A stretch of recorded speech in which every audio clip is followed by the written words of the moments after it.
नमस्कार बच्चों, आज हम एक रोमांचक यात्रा पर निकलेंगे जिसमें हम प्राचीन भारत की समृद्ध नाट्य परंपरा के बारे में जानेंगे। हम देखेंगे कि कैसे हमारे पूर्वज गीत, संगीत और नृत्य के माध्यम से कहानियां सुनाते थे और कैसे ये परंपरा नाट्यशास्त्र जैसे महान ग्रंथों में संकलित हुई। तो चलिए इस सांस्कृतिक धरोहर की खोज में डूबते हैं।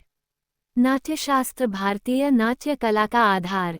प्राचीन भारत में कहानियां सुनाने की परंपरा गीत, संगीत और नृत्य के माध्यम से विकसित हुई। इन कलाओं का विस्तृत वर्णन महर्षि भरतमुनि द्वारा रचित नाट्यशास्त्र में मिलता है। ये ग्रंथ नाट्य कला, संगीत, नृत्य, छंद, अलंकार और रस आदि का सांगोपांग प्रतिपादन करता है। भरतमुनि का जीवनकाल 400 BC से 100 AD के मध्य माना जाता है। नाट्यशास्त्र में नाट्य की उत्पत्ति, नाट्यशालाओं के निर्माण, अभिनय के विभिन्न अंगों, रस भाव, नृत्य की मुद्राओं, वेशभूषा, संगीत और नाट्य के अन्य तत्वों का विस्तृत विवरण है। इस ग्रंथ के अनुसार नाट्य कला का उद्देश्य समाज के सभी वर्गों का मनोरंजन और शिक्षण करना है। ये वेदों का सार लेकर पंचम वेद के रूप में प्रजापति ब्रह्मा द्वारा रचित माना गया है।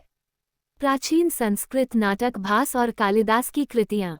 प्राचीन संस्कृत साहित्य में कई महान नाटककार हुए हैं जिनमें भास और कालिदास प्रमुख हैं। भास द्वारा रचित स्वप्नवासवदत्ता और कालिदास के अभिज्ञान शाकुंतलम विशेष रूप से प्रसिद्ध हैं। स्वप्नवासवदत्ता में वत्सराज, उदयन और वासुदत्ता की प्रेम कथा का मार्मिक वर्णन है, जबकि अभिज्ञान शाकुंतलम में राजा दुष्यंत और शकुंतला की प्रेम कथा को सुंदरता से प्रस्तुत किया गया। उनकी मान्यताओं और सांस्कृतिक मूल्यों की झलक पा सकते हैं। ये रचनाएं न केवल मनोरंजन का साधन थीं बल्कि समाज को नैतिक और सांस्कृतिक शिक्षा देने का महत्वपूर्ण माध्यम भी थीं।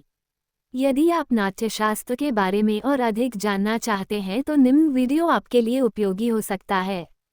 इस प्रकार प्राचीन भारतीय नाट्य कला और साहित्य ने समाज को शिक्षित और मनोरंजन करने में महत्वपूर्ण भूमिका निभाई है और आज भी ये रचनाएं हमारी सांस्कृतिक विरासत का अभिन्न अंग हैं। हम प्राचीन भारत के लोगों के जीवन के बारे में जानेंगे। हम देखेंगे कि वे क्या खाते थे, कैसे कपड़े पहनते थे, उनका व्यापार कैसा था और उनका दैनिक जीवन कैसा दिखता था। तो चलिए समय के पहियों को घुमाते हैं और प्राचीन भारत की सैर पर निकलते हैं। समाज और व्यापार। प्राचीन भारत में समाज विभिन्न जातियों में बंटा हुआ था। लोगों के पास अपने अपने काम थे और वे मिलकर एक संगठित समाज का निर्माण करते थे। व्यापारी और कारीगर अपने अपने समूहों में संगठित थे जिन्हें श्रेणियां कहा जाता था। ये श्रेणियां व्यापार और कारीगरी के नियम बनाती थीं और अपने सदस्यों की मदद करती थीं। व्यापार प्राचीन भारत की समृद्धि का एक महत्वपूर्ण हिस्सा था। व्यापारी समुद्री और स्थलीय मार्गों से दूर दूर तक यात्रा करते थे। भारतीय मसाले, सुंदर वस्त्र, हाथी दांत की वस्तुएं, कीमती पत्थर और मिट्टी के बर्तन विदेशी बाजारों में बहुत लोकप्रिय थे। इस व्यापार ने न केवल धन लाया बल्कि विभिन्न संस्कृतियों के बीच आदान प्रदान को भी बढ़ावा दिया।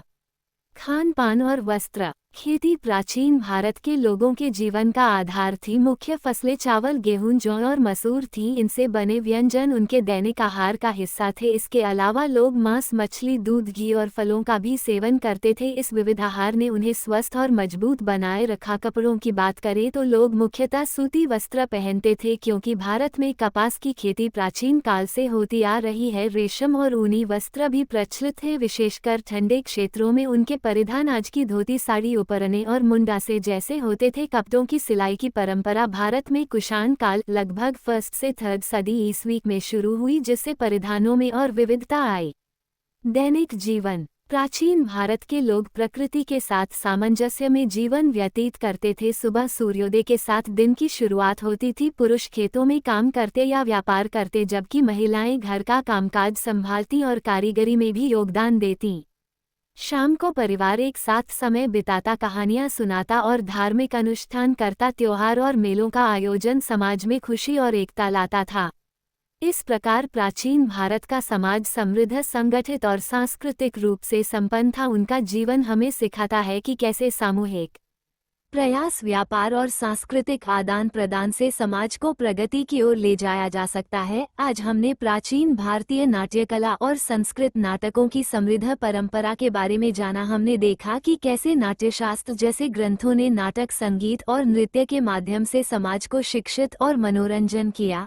इन नाटकों ने हमें सिखाया कि जीवन में सुख दुख धर्म और नैतिक मूल्यों का संतुलन कितना महत्वपूर्ण है। इस यात्रा से हमें ये सीख मिलती है कि हमारी सांस्कृतिक विरासत न केवल मनोरंजन का साधन है बल्कि यह हमें जीवन के महत्वपूर्ण पाठ भी सिखाती है। आइए हम सभी इस धरोहर को संजोए रखें और इससे प्रेरणा लेते रहें। यदि आपको ये जानकारी पसंद आई हो तो कृपया इसे अपने दोस्तों के साथ शेयर करें, हमारे चैनल को सब्सक्राइब करें और इस वीडियो को लाइक करें। आपकी सहभागिता हमारे लिए प्रेरणा है।